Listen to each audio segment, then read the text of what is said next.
दोस्तों, क्या आप जानते हैं एक ऐसे बच्चे के बारे में जिसका जन्म अपने माता पिता की मौत के 4 साल बाद हुआ? पर कैसे और किस देश में इस चिड़िया को जेल में डाल दिया गया? पर क्यों? और ऐसा कौन सा देश है जहां शराब पीकर गाड़ी चलाने पर दे दी जाती है मौत की सजा? यदि नहीं जानते तो बने रहिए फंडा बुक चैनल की इस नई वीडियो के आखिर तक। नंबर 9, मोबाइल की दुनिया में आईफोन का एक अलग ही रुतबा है। यही वजह है कि फिल्म और वेब सीरीज में भी ज्यादातर कैरेक्टर आईफोन का इस्तेमाल करते हुए ही दिखाई देते हैं।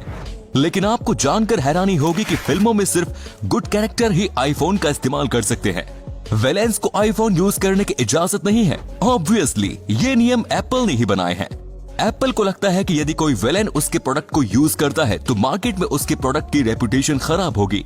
इसी अमेजिंग फैक्ट पर वीडियो को प्लीज लाइक कर दीजिए। नंबर 8, वर्ष 2017 में चीन में एक ऐसे बच्चे का जन्म हुआ था जिसके माता पिता की मृत्यु 4 साल पहले ही एक कार हादसे में हो चुकी थी। असल में मृत्यु से पहले उसके माता पिता ने अपना एम्ब्रियोज फ्रीज करवा लिया था।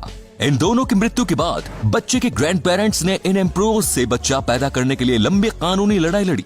कानूनी जीत मिलने के बाद लाओस की एक सरोगेट मदर ने वर्ष 2017 में इस बच्चे को जन्म दिया। बच्चे का नाम तियान तियान रखा गया। बच्चे को चीनी नागरिकता दिलवाने में भी उसके ग्रैंड पेरेंट्स को कानूनी लड़ाई लड़नी पड़ी और कई डीएनए टेस्ट कराने पड़े। डीएनए टेस्ट से साबित हो जाने के बाद फाइनली तियान तियान को चीनी नागरिकता मिल गई। नंबर 7, आपको जानकर हैरानी होगी कि वर्ष 1986 में 2 किलोमीटर लंबी और 1.2 किलोमीटर चौड़ी एक झील ने एक ही रात में ही 1700 इंसानों की जान ले ली। ये कातिल झील कैमरून में स्थित है और इसका नाम लेक नियोस है। 21 अगस्त 1986 को इस झील में लिम्निक इरप्शन हुआ था। इस इरप्शन की वजह से 300,000 टन कार्बन डाइऑक्साइड रिलीज हुई और ये 100 किलोमीटर प्रति घंटे की स्पीड से आसमान के पूरे इलाके में फैल गया। कार्बन डाइऑक्साइड फैल जाने की वजह से इस झील के 25 किलोमीटर के दायरे में सफोकेशन होने की वजह से 1700 इंसानों की मौत हो गई। नंबर 6, वर्ष 1993 से 2009 के बीच 3 अलग अलग देशों में हुए 6 मर्डर केसेस में पुलिस को एक ही महिला का डीएनए मिला। ये मर्डर ऑस्ट्रिया, फ्रांस और जर्मनी में हुए। पुलिस को लगा कि ये कोई अननोन सीरियल किलर है जो कि इन लोगों की हत्या कर रही है।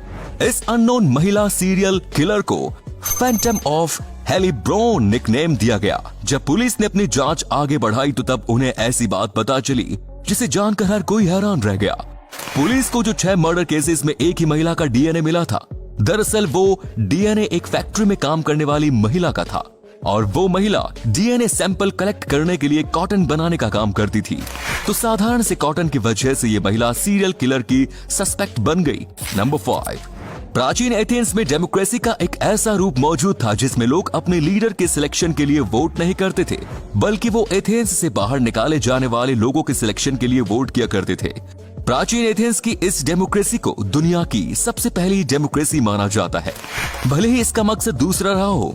इस डेमोक्रेसी में हर साल लोग वैसे ही पॉलिटिशियन के लिए वोट करते थे जिन्हें वो समाज के लिए सबसे बड़ा खतरा मानते थे।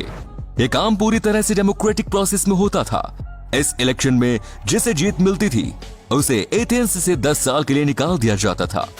अपने देश के लिए कुछ पॉलिटिशियंस को देखकर लगता है कि ऐसी डेमोक्रेसी आज भी होती तो अच्छी होती। एटलीस्ट हम उन्हें इलेक्शन लड़ने से रोकने के लिए वोट तो कर ही सकते थे। नंबर 4, वर्ष 2019 में एक दुकान में चोरी के आरोप में नीदरलैंड की पुलिस ने एक छोटी सी चिड़िया को गिरफ्तार किया। इस परिंदे पर आरोप ये था कि जब इसका मालिक दुकान में चोरी कर रहा था तब ये उसके कंधे पर बैठी हुई थी, मतलब कि ये दुकान में चोरी के समय चोर के साथ थी। मजे की बात यह है कि जब मीडिया ने इस चिड़िया के बारे में रिपोर्टिंग की तब मीडिया ने इस चिड़िया की पहचान छुपाने के लिए इसके चेहरे के ऊपर नियमानुसार एक काली पट्टी भी डाल दी। नंबर 3, अमेरिका में डॉलर कॉइन का यूज बढ़ाने के लिए अमेरिकी सरकार ने डॉलर कॉइन प्रोग्राम की शुरुआत की। इस प्रोग्राम के तहत डॉलर कॉइन खरीदने वाले लोगों को फ्री फ्लाइट समेत कई तरह के ऑफर मिल रहे थे। इस ऑफर का फायदा उठाने के लिए अमेरिकन लोग क्रेडिट कार्ड का उपयोग करते हुए डॉलर कॉइन्स खरीदने लगे। कॉइन खरीदने पर उन्हें जो लाभ मिलता वो उसका फायदा उठाते और जब उनके द्वारा खरीदे गए कॉइन की डिलीवरी होती तब वो उन्हीं कॉइन से अपने क्रेडिट कार्ड का बिल भर देते। मतलब उन्हें बिना कुछ गवाए ही फ्री फ्लाइट मिल रही थी। नंबर 2, शराब पीकर गाड़ी चलाने के जुर्म में दुनिया के सभी देशों में कोई ना कोई सजा जरूर है। कहीं चालान काट कर छोड़ दिया जाता है तो कहीं भारी भरकम जुर्माना लगाया जाता है। लेकिन दुनिया में एक ऐसा भी देश है जहां शराब पीकर गाड़ी चलाने वाले को मौत की सजा तक दे दी जाती है। इस देश का नाम है अल साल्वाडोर। आपको क्या लगता है, इस तरह के जुर्म के खिलाफ इतनी सख्त सजा सही है या गलत? कमेंट्स में जरूर बताएं। नंबर 1, लंदन में एक आदमी को अपनी खाली जमीन पर बिल्डिंग बनाने की इजाजत नहीं मिली, तो फिर इस आदमी ने अपनी जमीन पर एक टैंक की इजाजत मांगी। काउंसिल को लगा कि ये एप्लीकेशन सेप्टिक टैंक के लिए है, तो काउंसिल ने उस शख्स को टैंक की इजाजत दे दी। इजाजत मिलने के बाद इस महाशय ने क्या किया, उन्होंने एक रशियन T-34 टैंक खरीदा और इसे अपनी प्रॉपर्टी पर लाकर पार्क कर दिया। और तो टैंक का निशाना उसने उसी सिटी प्लानिंग ऑफिस की ओर कर दिया जहां उसे परमिशन नहीं मिली थी। इसे कहते हैं